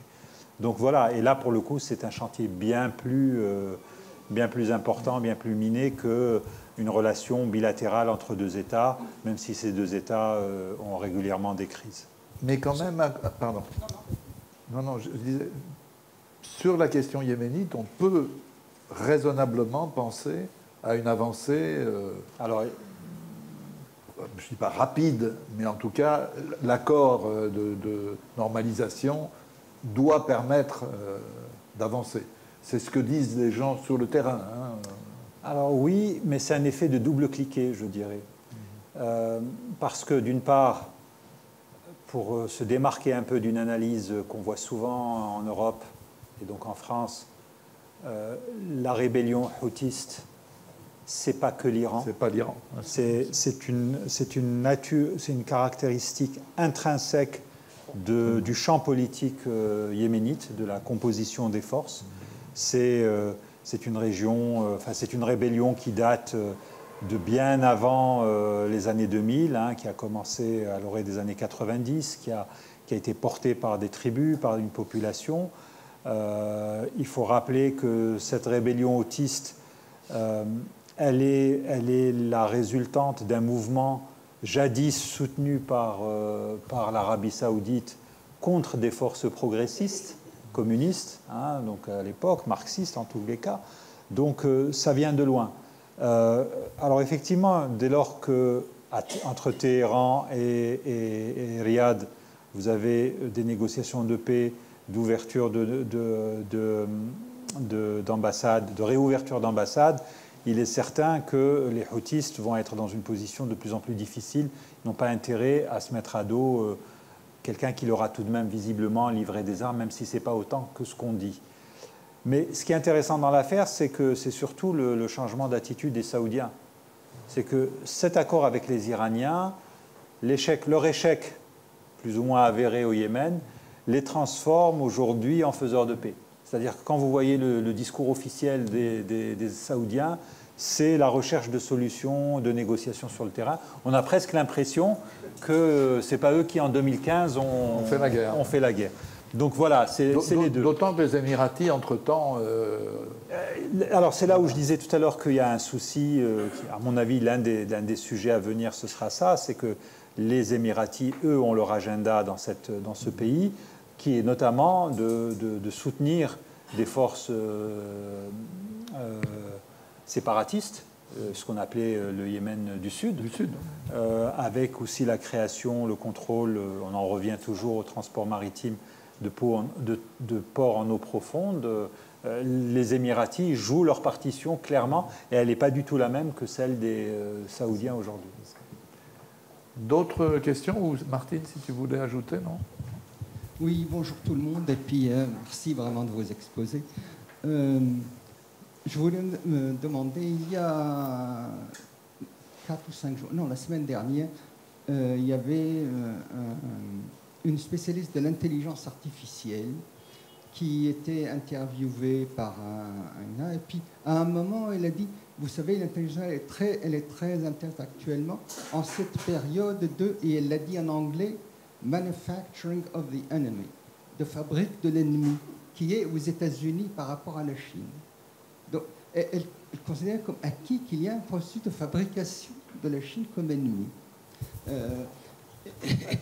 Alors, quelle est la rationalité là-dedans? Pourquoi, en dehors de la formule de Jean Jaurès, n'est-ce pas, qui disait le capitalisme porte la guerre en lui comme la nuée porte en elle le nuage. L'orage. C'est poétique et vrai, mais c'est quoi la rationalité d'avoir absolument un ennemi, de le fabriquer? Elle le dit. Ça reprend d'ailleurs la formule de livre du grand linguiste et militant radical américain Noam Chomsky qui s'appelait La fabrique de la vérité, The Manufacturing of Truth. C'est quoi? Je trouve pas ça Martine. J'aimerais bien une réponse. C'est une excellente question. C'est une question de partage du pouvoir mondial. Si je veux faire très vite. En vérité, ce qui est vrai, c'est que les Américains ont longtemps pensé qu'en aidant la Chine à investir et en adoptant le capitalisme et la globalisation, la mondialisation, les échanges commerciaux, ils arriveraient à changer le régime des Chinois, d'un régime communiste à un régime démocratique traditionnel, si je puis dire.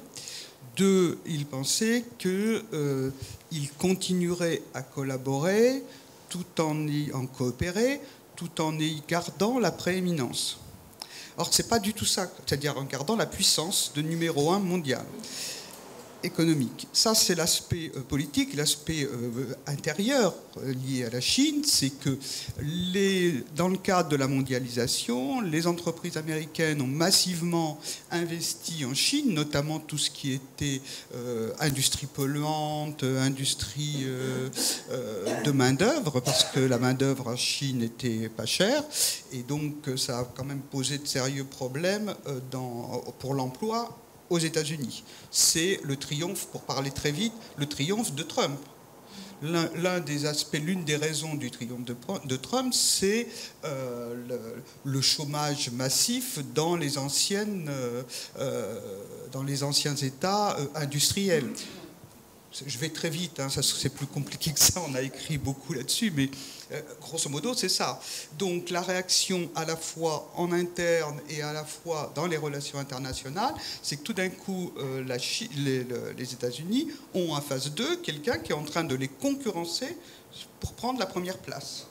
Ça ne leur était pas arrivé depuis la Seconde Guerre mondiale.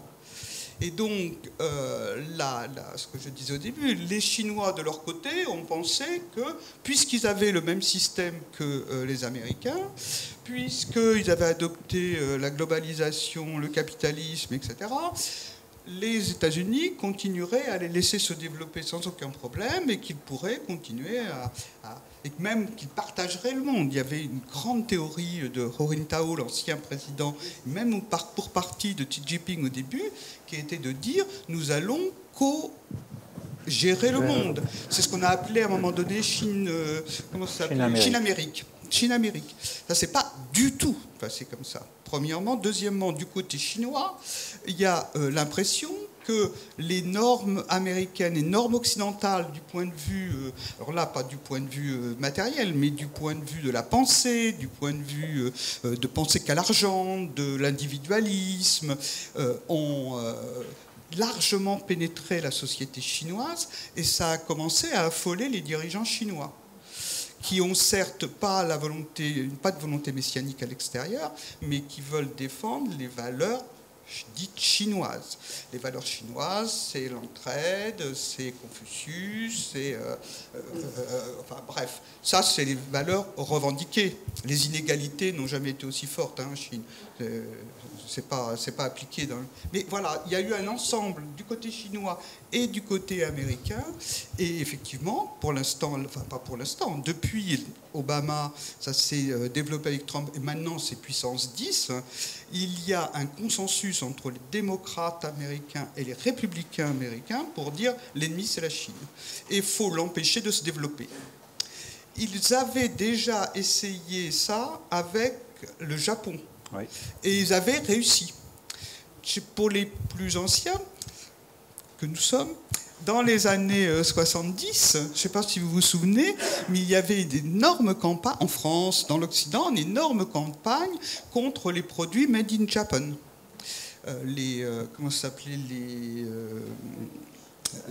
enfin bref, la télé, enfin, etc. Les voitures. Donc, les voitures, là on regardait les Puis Edith Cresson, vous avez fait des commentaires sur les fourmis. Exactement. Donc, mais les Américains ont réussi. Comment? En exigeant des Japonais qu'ils importent, enfin plutôt qu'ils implantent leur industrie aux États-Unis et en augmentant les taux d'intérêt. Oui. en obligeant les Japonais à augmenter les taux d'intérêt. Et ça a marché. L'économie japonaise a connu une stagnation considérable. Ça fait quand même 3 décennies que le Japon n'arrive pas à se remettre de cette opération. Ils commencent à en sortir, hein, mais ça fait quand même, ils ont été cassés par les Américains. Ils veulent faire exactement la même chose qu'avec la Chine. Simplement, la Chine, c'est pas le Japon. D'abord, elle a des ressources internes et elle a une vision propre de son pays, ce qui n'était pas le cas forcément pour le Japon. Il y a du monde, il y a beaucoup de monde. Et il y a beaucoup de monde, et il y a une main-d'œuvre. Enfin, bref, je ne fais pas de dessin. Donc voilà, ils se fabriquent cet ennemi. Ce n'est pas qu'ils le fabriquent d'une certaine manière, c'est qu'ils ne veulent pas arriver au partage du pouvoir, et donc ils veulent, contenir la puissance économique, technologique. Par exemple, tout le monde a été surpris aux États-Unis que sur l'intelligence artificielle, les Chinois soient pour une part en avance, pas surtout, mais pour une part en avance. Et ça a été un traumatisme considérable dans la société, enfin chez les dirigeants chinois. Donc ils veulent contenir ça. Et première mesure prise, et à mon avis elle va être efficace, c'est les embargos sur les semi-conducteurs dont parlait Akram.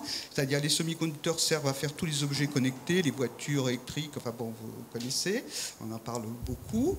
Les Chinois sont capables d'en produire ceux de la génération courante, mais ils ne sont pas capables aujourd'hui de produire les toutes dernières générations pour la miniaturisation. Ils vont effectivement prendre du retard sur cette question.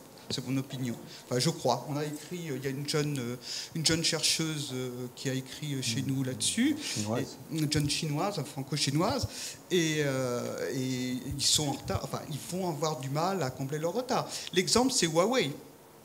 Comme vous savez, il y a eu petit à petit, les Américains ont exigé que Huawei, qui était le numéro 1 sur la 5G, c'était même le seul qui maîtrisait la 5G, soit stoppé dans sa course. Aux États-Unis, Huawei a été interdit.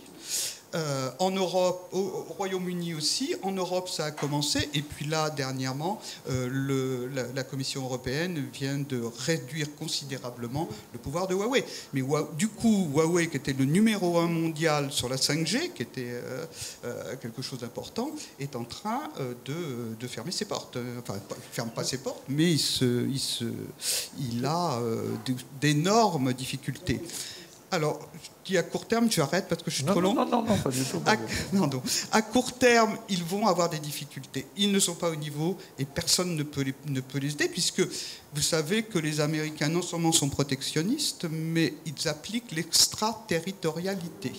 C'est-à-dire toute entreprise qui fabrique, vend un produit qui a un produit américain dedans. Par exemple, si vous avez, je ne sais pas, un objet connecté, mais dont simplement le vernis est importé des États-Unis, vous n'avez plus le droit de l'exporter aux États-Unis, en Chine. C'est n'importe quelle composante, ce n'est pas seulement les composants les plus avancés. Ça a commencé par les composants les plus avancés, puis ça s'est développé, et pour certains produits, pas pour tous, mais pour certains produits, il y a un embargo. Et effectivement, à mon avis, à moyen terme, les Chinois le produiront, parce que naturellement, ils ont commencé à réagir, déjà. D'abord, ils ont des chercheurs qui sont de haut niveau. Actuellement, les brevets sortis par les Chinois, les brevets d'innovation, je ne parle pas des brevets d'adaptation, des brevets d'innovation sont supérieurs... brevets chinois sont supérieurs au nombre de brevets aux États-Unis, donc ils avancent. Deuxièmement, ils embauchent massivement, un pont d'or pour tous ceux qui viennent des semi-conducteurs de Taïwan, des États-Unis, etc., pour essayer de rattraper leur retard. Et donc, à terme, ils rattraperont leur retard. Mais à terme. C'est-à-dire que ça va, à mon avis, pendant, je ne sais pas, on peut dire 4, 5 ans, moi j'en sais rien, je ne suis pas devin, mais il est incontestable que ça va ralentir la montée de la puissance chinoise. C'est à peu près certain. Ce n'est pas du tout une contestation, c'est juste un complément ou une question. Moi je me demande de plus en plus, vu l'affaissement du niveau politique dans la plupart des pays occidentaux, quand on regarde, la France étant un exemple,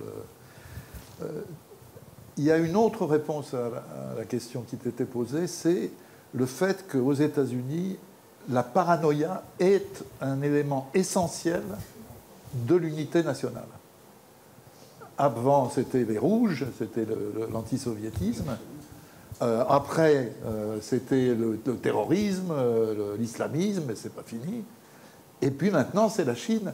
Et quand ce ne sera pas la Chine, ce sera autre chose. C'est-à-dire, on a l'impression, c'est un peu comme Israël, à toute proportion gardée, c'est-à-dire, l'unité nationale ne peut se faire qu'avec une dose de paranoïa assez importante. Je ne sais pas ce que tu en penses, ce que vous en pensez tous les deux. Juste, je finis dessus. Je suis d'accord. Et il y a quand même une chasse aux sorcières asiatiques aux États-Unis qui est quand même extrêmement importante maintenant. Et une chasse aux sorcières asiatiques, mais des Asiatiques qui sont là depuis début du XXe siècle, hein, pour quelques-uns d'entre eux. On avait fait un article là-dessus. Excuse-moi, Akram. Oui. Je vais peut-être dire quelque chose qui est un peu moins affirmé. Moi, je trouve que si on enlève l'écume des jours et des années, ce que je disais tout à l'heure, c'est que peut-être qu'il y a un affaissement du personnel politique, ça c'est clair, dans l'histoire des États-Unis, ce ne sera pas une nouveauté. Mais moi, je suis toujours attentif à la pérennité de la réflexion telle qu'elle peut être menée par ce qu'on a appelé, maintenant ça a une connotation complotiste, mais ce qu'on a longtemps appelé l'État profond. Oui. La superstructure, l'administration américaine, etc. et tout, qui obtempère. Hein. Une partie, par exemple, on sait très bien qu'une partie de l'administration était contre l'invasion de l'Irak, mais elle a été obligée de plier quand le Bush et les néoconservateurs l'ont décidé. Donc il y a quand même une petite force de rappel. Mais cette fabrication de l'ennemi, et là pour le coup on est d'accord, il y a quelque chose aussi de complémentaire et de fondamental. Moi je renvoie toujours au discours d'Eisenhower, le discours d'adieu. C'est Eisenhower qui dit à ses compatriotes, le plus grand danger pour nous Américains, c'est notre complexe de défense qui est en train de grossir de manière exponentielle et dont on ne sait pas où il va nous mener.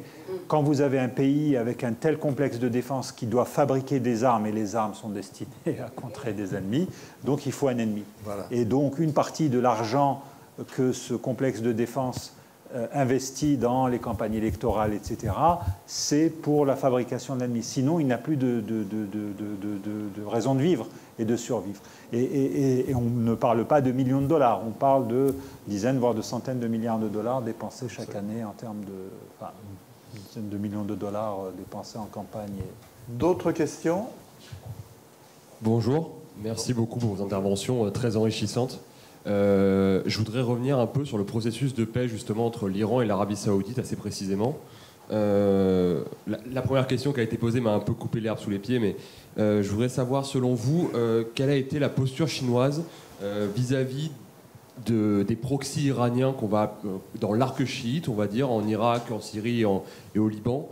Et surtout, je voudrais vous demander si, selon vous, la Chine a des intérêts dans le futur vis-à-vis pour régler les futurs conflits, notamment en Syrie ou même au Liban à l'heure actuelle, pour stabiliser la région, et comment elle va s'en sortir justement vis-à-vis du processus de paix en cours entre l'Iran et l'Arabie Saoudite. Bon, il faut rappeler tout de même, encore une fois, que l'Iran et l'Arabie Saoudite sont des fournisseurs importants pour la Chine. Donc quand vous avez deux fournisseurs qui sont en position de guerre froide, là pour le coup, vous avez tout intérêt à les amener à collaborer. C'est un souci à long terme en moins pour vous. Je ne crois pas que les Chinois, alors on n'a pas le détail des négociations, ça finira par se savoir, mais on ne sait pas très bien comment on est arrivé à cet accord, quelles sont les concessions que les uns et les autres ont faites. Visiblement, l'Iran s'est engagé à faire pression sur justement les Houthis au Yémen pour que les installations, et ça c'est vraiment le premier point, pour que les installations pétrolières saoudiennes ne soient plus ciblées. Et ça c'est quelque chose de fondamental. Il y a eu aussi des discussions sur la protection, alors ça pour le point inverse, pour que, alors ça peut paraître marginal par rapport à ce que je viens de dire, mais les Iraniens ont beaucoup insisté sur la capacité, le droit des pèlerins iraniens à faire le pèlerinage de la Mecque de nouveau dans de bonnes conditions, sans être ostracisés, sans être surveillés par la police, etc. Et ça, c'est aussi quelque chose... Ça avait été la raison de la rupture. Mais bien sûr. Alors, ça avait été ça et l'attaque de l'ambassade saoudienne à Téhéran, après que les Saoudiens ont exécuté des dignitaires chiites saoudiens. Donc ça, c'est... non, saoudien. C'est quand l'Arabie saoudite a exécuté des clercs chiites, parce qu'il y a une importante minorité chiite saoudienne, l'Iran a réagi de manière assez forte. Il y a eu des émeutes, enfin il y a eu des manifestations anti-saoudiennes, et c'est là où les relations ont été... Alors pour le reste, je ne crois pas que l'Irak ait fait partie des négociations. Ça, c'est une autre, parce que l'Irak, pour la Chine, est un partenaire qui n'est pas dans la position de l'Arabie saoudite. C'est-à-dire que ce que fait MBS, ce que peut faire MBS, le gouvernement irakien ne peut pas le faire. Alors, ils étaient présents au sommet Chine-pays arabe. Le Premier ministre irakien fait des déclarations très positives à l'égard de la Chine, mais il n'en demeure pas moins que l'Irak aujourd'hui demeure un pays sous une double influence, à la fois iranienne, mais aussi américaine. Sur le reste, bon, on a pensé que l'accord entre l'Arabie saoudite et l'Iran allait déverrouiller la situation libanaise, notamment l'élection présidentielle. On voit bien que non, que c'est encore bloqué. Ça en dit long. C'est pour ça que tout à l'heure j'ai insisté sur la simplicité de la situation bilatérale. Sur d'autres terrains, c'est bien plus compliqué que ça. C'est-à-dire qu'il faudra, même si, comme le dit Martine, les Chinois s'inscrivent dans le temps long, la situation est d'une telle complexité parce que les proxys, comme vous dites, ont pour caractéristique d'avoir une autonomie. Ce n'est pas simplement, je veux dire, le Hezbollah, pour ne citer que lui, n'obéit pas à 100% à ce que lui disent les Iraniens. C'est un mouvement qui a une capacité militaire, qui fait ce que bon lui entend par moment. Donc, ce n'est pas une négociation entre l'Arabie saoudite et l'Iran qui va amener peut-être le Hezbollah à évoluer dans le long terme. Néanmoins, puisque vous avez un acteur de bonne volonté qui est... je pense que la Chine aussi, ce qui est intéressant, c'est peut-être... Alors, on est en rupture par rapport à la stratégie occidentale qui, jusqu'à présent, a été, bon, bah, si vous ne vous alignez pas sur ce qu'on veut, c'est les sanctions. Hein, on décrète les sanctions contre les Saoudiens, contre le Hezbollah, contre telle ou telle milice irakienne. Alors, on a vu que Biden est un peu revenu là-dessus. Dès qu'il a été élu, l'une des choses qu'il a décidé, c'est de déclassifier les houthistes qui étaient inscrits sur la liste des mouvements terroristes. Il les a enlevés de là. Donc c'était une manière aussi d'essayer de simplifier, de débloquer la situation. Juste un point qui me semble important. On a encore là la preuve de la mauvaise qualité de nos médias. Heureusement, je veux dire, qu'il y a le Diplo ou qu'il y a le Moyen-Orient, oui, ou qu'il y a, etc. Enfin, je ne vais pas faire une liste des bons. Parce que sinon, on a l'impression que tout ça nous tombe du ciel, un beau jour. Ah, ça y est, ils sont à Pékin, ils se mettent d'accord, tout va bien. Mais pour ceux qui connaissent, comme vous, qui ont suivi, ça fait 2-3 ans que ça négociait. Oui. Et moi, je me souviens d'un quelqu'un dont je ne peux pas dire le nom, mais qui était un Israélien qui jouait un rôle important dans les cénacles démocrates américains, pour le situer, et qui nous a dit ici, il y a 2 ans, vous savez, la peur de Biden avec cette affaire de tension avec l'Iran, c'est que les Iraniens filent à Pékin. Donc on a quand même des phénomènes qui sont des phénomènes de beaucoup plus longue durée qu'on ne croit. Ce n'est pas des phénomènes subis, des événements subis. Et je crois que malheureusement, nos médias sont ainsi faits pour des tas de raisons, pas seulement politiques, aussi dans la structure même des médias, qu'on perd de vue cette continuité, quoi. Ce qui est intéressant dans la presse du Golfe, par exemple, c'est se rendre compte à quel point les affaires asiatiques sont suivies. Moi, ça m'a toujours frappé, c'est-à-dire que quel que soit le journal, qu'il soit en arabe ou en langue anglaise, vous avez plusieurs pages consacrées à l'actualité du Far East, que ce soit le Japon, que ce soit la Chine, etc. Et tout. Ça prouve bien que y a toute une région du monde qui est loin d'ici, quoi, et que nous ici on a perdu le fil parce qu'il n'y a plus de colonies sur place, voilà, donc, et puis parce qu'on est persuadé que l'ordre de 1945 est toujours le même alors que les choses ont changé. On est sur le basculement, hein. Oui, on est sur le basculement asiatique, il va falloir qu'on s'y habitue quand même. Madame. Bonjour, merci pour votre exposition. Vous entendez? Oui, oui, oui. J'ai l'art de poser des questions hors contexte.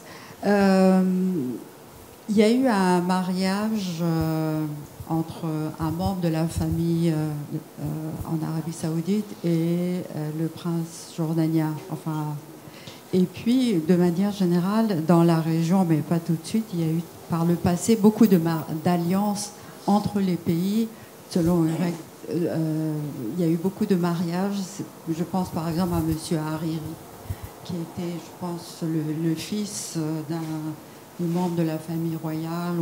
Il était issu, bref, il était issu de ce mariage. Est-ce que ces alliances, qui paraissent tout à fait normales, peuvent avoir une influence sur l'étendue d'influence dans la région? Alors, j'étais pas. Il me semblait que M. Hariri était d'origine libanaise et que. Oui, mais il a une mère. Ah, d'accord. Je pense, moi, surtout que. Enfin, ce qui est intéressant dans cette région-là, c'est que il y a très certainement un mouvement de. Pas simplement d'alliance à haut niveau. Il y a un mouvement je dirais, de circulation d'une partie des populations et notamment une partie des élites qui sont, on le voit bien dans les pays du Golfe avec plusieurs communautés maghrébines, libanaises, etc. Mais que lorsque les crises surviennent, ça ne suffit pas à calmer le jeu. Quand il y a eu le blocus du Qatar par l'Arabie Saoudite et par Bahreïn et les Émirats, le sort des multiples ressortissants à double nationalité n'a pas beaucoup pesé. Or, en termes d'alliance, s'il y a bien une alliance, des alliances fréquentes, ça a longtemps été le cas entre Saoudiens et Qataris. Parce que je rappelle que pendant très longtemps, jusqu'à présent, officiellement en tous les cas, les deux seuls pays où le wahhabisme était un peu la doctrine officielle, c'est l'Arabie Saoudite et le Qatar. Néanmoins, le fait que ces pays-là on l'a vu pendant la Coupe du Monde au Qatar. Alors, la perception en France en Europe a été totalement différente, très critique. Ça n'a pas du tout été le cas sur place. C'est-à-dire que les jalousies, je dirais, régionales ont été dépassées.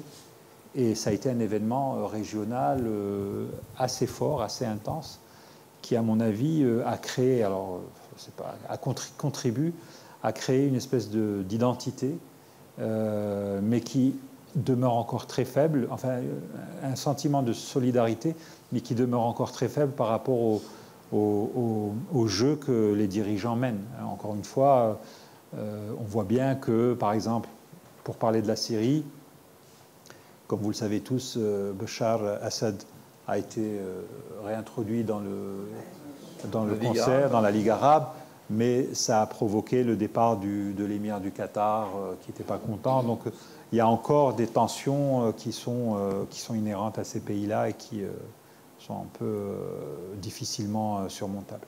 Ce qui était le plus flagrant, enfin pour moi, évidemment, dans les Jeux, c'est la présence palestinienne. Palestinienne. Quiconque croyait que les accords d'Abraham avaient mis fin à la solidarité arabe avec la Palestine, en ont eu pour leur compte, quoi.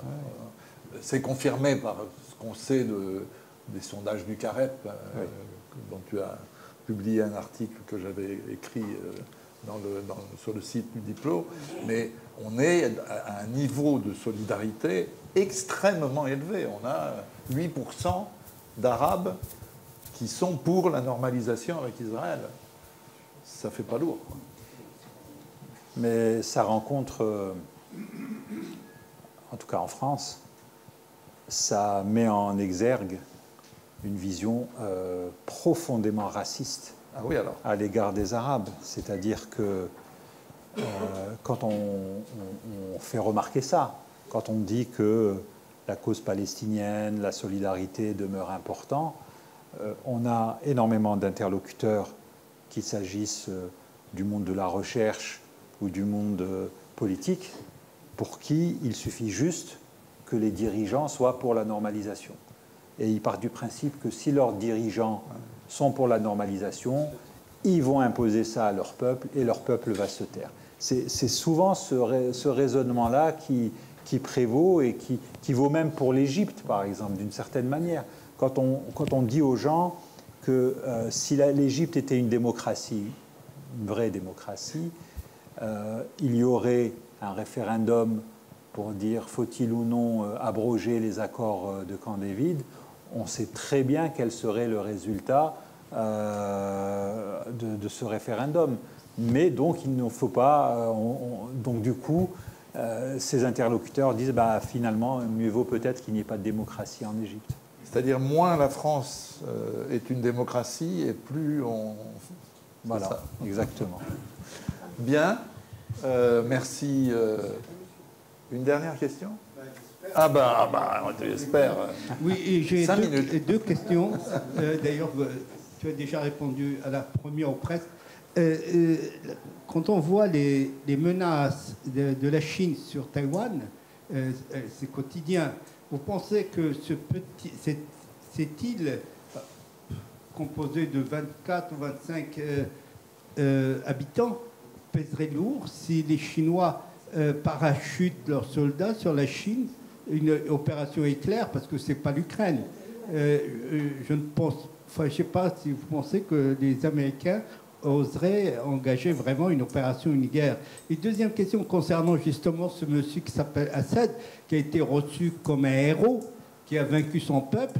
C'est admirable dans cette région. Moi, quand j'ai vu ça, j'ai dit, je rêve. Assad a été reçu en pompe. Et il a montré, c'est un cas d'école, que quand on veut, quel que soit le prix, on peut vaincre un peuple. Quant à dire que le dictateur, qu'il soit Sisi ou autre, qui impose sa vision ou ses accords avec, entre guillemets, des ennemis du peuple, eh bien, ce peuple a été travaillé par une propagande des années contre Israël, avec des nuances antisionistes, une façon de cacher l'antisémitisme. Alors on ne peut pas imaginer qu'un peuple qui a été travaillé par les mêmes dirigeants dans une certaine idéologie, du jour au lendemain, il devient pour l'alliance avec Israël ou avec autres. Est-ce que je peux faire une précision, point d'ordre, comme on disait dans ma génération? Le texte est très précis du sondage dont j'ai parlé, de l'enquête du CAREP. C'est: êtes-vous pour la normalisation avec Israël sans que les Palestiniens en retirent un profit? Donc, ce n'est pas contre la normalisation en soi. Ça, c'est les années 70, 80, 90. On n'est plus là. Hein. Je le précise, parce que sinon, on a une vision inexacte du sondage. Taïwan. Alors, monsieur, c'est 24 millions, pas 24. Oui. Oui.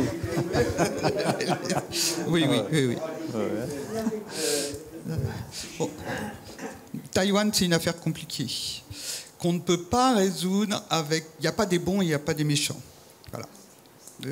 Alors naturellement, on a l'habitude, on aime bien qu'il y ait un camp de gentils et un camp de méchants, mais non. Taïwan est une île qui a été à l'origine occupée par des gens venus d'Australie, enfin un peu partout. Et puis, pour reprendre juste là, en 1945, elle a été occupée par le Japon de façon assez violente. quand en 1945 le Japon est battu, il va de soi pour tout le monde que Taïwan revient à la Chine. Quand il y a à ce moment-là la guerre civile entre les nationalistes chinois et les communistes chinois, les nationalistes chinois sont battus et se réfugient à Taïwan. Ils se réfugient à Taïwan en pensant que ça va leur servir de base pour pouvoir reconquérir la mainland, comme ils disent, le continent. Du côté des maoïstes, du côté des communistes chinois, ils pensent qu'un jour, ils vont reconquérir eux aussi Taïwan. Cela dit, depuis, voilà, la situation est ce qu'elle est, depuis, Taïwan s'est autonomisé. D'abord, il a été reconnu, Taïwan était le seul reconnu comme Chine à l'ONU jusqu'en 1979. Quand la Chine communiste est reconnue comme pays à part entière à l'ONU, l'Assemblée générale de l'ONU vote, pas à l'unanimité, mais à la majorité, le retrait, l'expulsion de Taïwan hors de l'ONU. Hein. C'est plus un pays. Et de fait, depuis cette époque-là, ce n'est pas un pays. Alors, ce n'est pas un pays, pourtant, il a un président. Enfin, en l'occurrence, c'est une présidente. Il y a des élections, il y a tout ce qu'il faut pour faire un pays. Une monnaie, il a passeport, enfin, quelque chose qui ressemble à un passeport, mais ce n'est pas un pays. Comment on fait à partir de ce moment-là? Et tout le monde, 90% des pays dans le monde disent que ce n'est pas un pays. Personne ne reconnaît... Pas un État, pardon. Personne ne reconnaît... il n'y a plus que 13 pays dans le monde qui reconnaissent Taïwan comme État. Voilà, ça c'est l'état des lieux. Et quand les Américains reconnaissent enfin la Chine, la République populaire de Chine, elle reconnaît qu'il y a deux systèmes, une seule Chine. Ce sont dans les textes. Il faut regarder tous les textes. Cela dit, une fois, ça c'est la légalité. Une fois qu'on a dit ça, il y a la réalité des gens qui vivent là-bas. Et les gens qui vivent là-bas, ils se sentent taïwanais à 60-70%. Ils se sentent d'autant plus taïwanais que les Hongkongais ont dû passer sous la fourche caudine de Pékin. Donc voilà, on est dans cette situation-là. Mais dire que que Taïwan n'est pas la Chine, c'est pas juste. Dire que Taïwan doit réintégrer sans autre forme de procès, c'est pas juste non plus. Il faut trouver une solution qui n'est pas simple. Là-dessus, les Chinois refusent, disent c'est notre problème interne, et refusent absolument qu'on en discute dans des assemblées générales, dans des assemblées de l'ONU et ailleurs. Et d'ailleurs, l'ONU ne reconnaît pas Taïwan comme occupé, hein. Donc, ou comme pays autonome. Donc, la Chine a tort de ne pas vouloir travailler à quelque chose, et en même temps, les Américains utilisent Taïwan pour, comment dire, agiter le chiffon rouge devant les Chinois et essayer de les mettre en difficulté. Nous sommes dans cette situation-là. Et Macron... On dit rarement du bien dans cette assemblée, j'imagine, souvent. de M. Macron. Mais M. Macron, quand il est allé en Chine, et encore là, a parfaitement raison. C'est une affaire chinoise, avec les Américains qui s'en mêlent. On peut comprendre que les Taïwanais, du point de vue des Taïwanais, fassent appel aux Américains. Il y a une quasi-ambassade américaine à Taïwan qui est de fait un endroit avec énormément de conseillers politiques, médiatiques et militaires.